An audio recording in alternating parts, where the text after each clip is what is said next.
Trump and the White House on the two women, two this week alone, saying that they had affairs with Mr. Trump just months after his son Barron was born.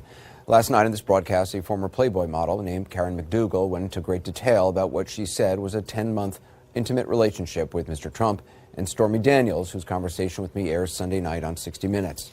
Not only has there been a deafening silence from the White House, but also reports that the White House is trying to alter the news cycle to keep the stories out of the headlines. We'll have more on that in a second.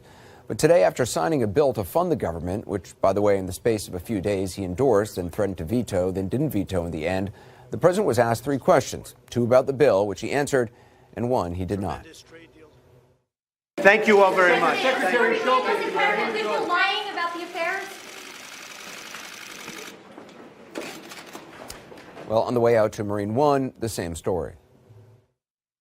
President Karen McDougal telling the truth. Mr. President, any comment on Mrs. McDougal? Will you watch 60 Minutes on Sunday, Mr. President?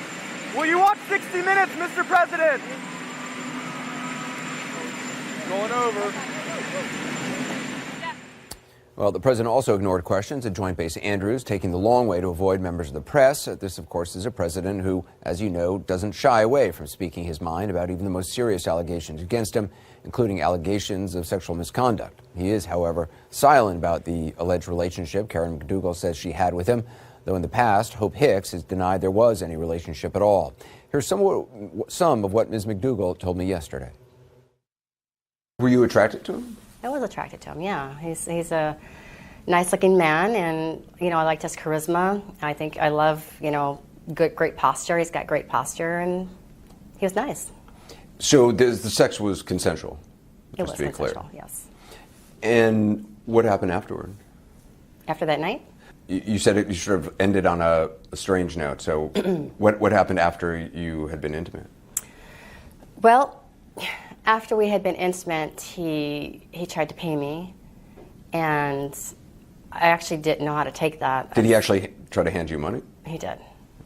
He did, and I said, I just had this look of, I don't even know how to describe it. The look in my face must have been so sad because I had never been offered money like that before, number one. But number two, I thought, does he think that I'm in this for money or why I'm here tonight?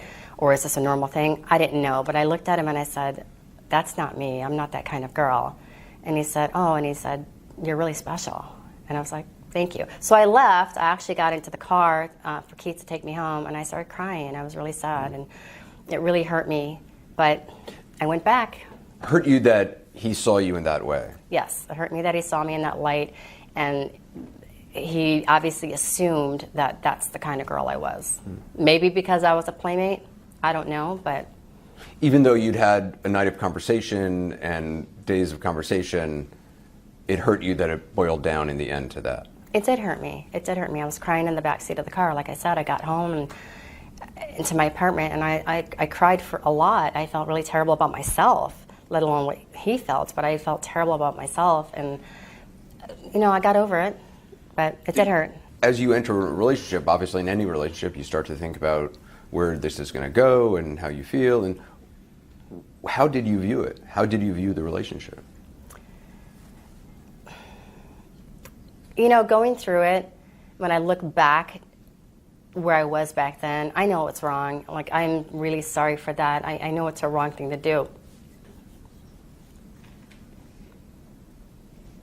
But back in those days, sorry. It's okay.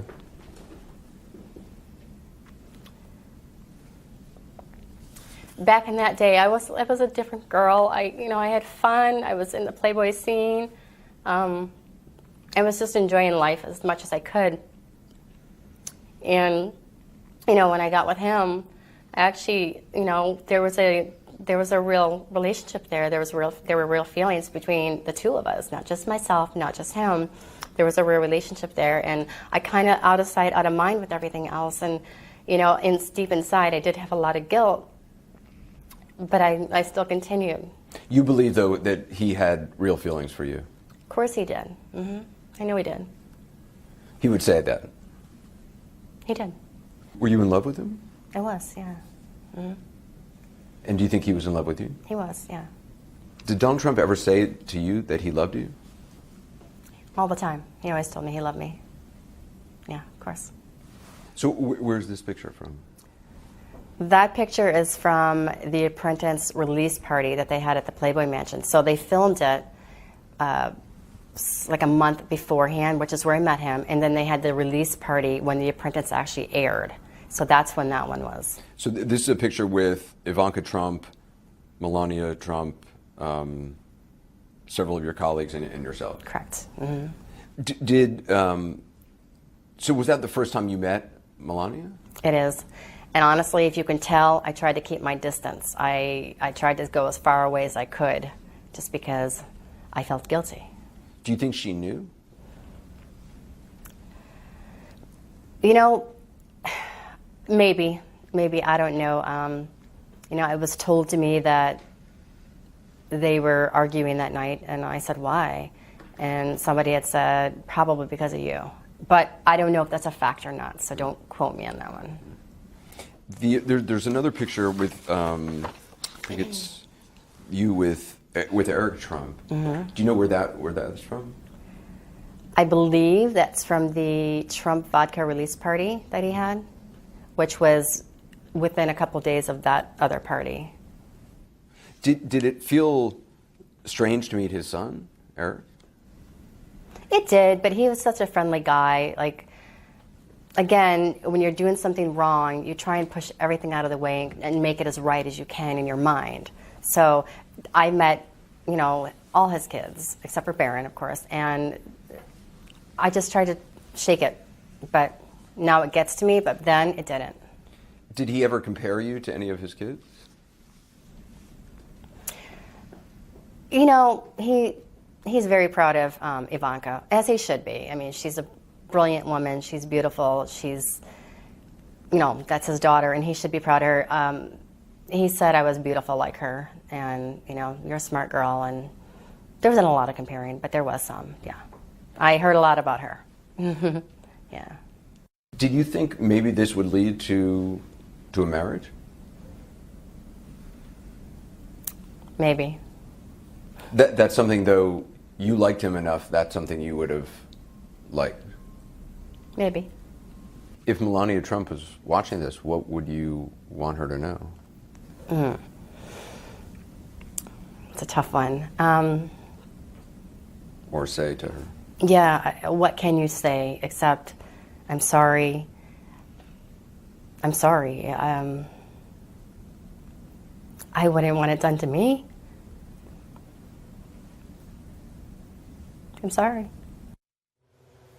Well, the White House press conference scheduled for 1 o'clock today was canceled. The issue was sure to come up. Then the president tweeted he would have a press conference today, which raised the possibility that he himself would take questions on it. But it was not a press conference at all. As you saw, he answered 2 questions off mic, then avoided the third about Ms. McDougal. We asked for a statement, but still haven't got it. And quite understandably, no statement today from the First Lady, who hosted what was billed as a Women of Courage event at the State Department. Let us think for a moment about what courage truly is. Courage is the quality most needed in this world, yet it is often the hardest to find. Courage sets apart those who believe in higher calling and those who act on it. It takes courage not only to see wrong, but strive to right it. Well, the First Lady did tweet out a photo yesterday, she and the president with a snowy lawn in the background. It should be noted she doesn't send out a lot of tweets with pictures with her husband, and she sent this one about 10 hours before the McDougal interview hit. Also yesterday, the official White House schedule came out saying the first couple would depart the White House together. Today they did not. However, in Florida tonight, it was all family all the way down the stairs, the president, the First Lady, and their son. As for the departure, though, CNN reached out to the First Lady's communications office for an explanation or comment on that change, but did not receive a response.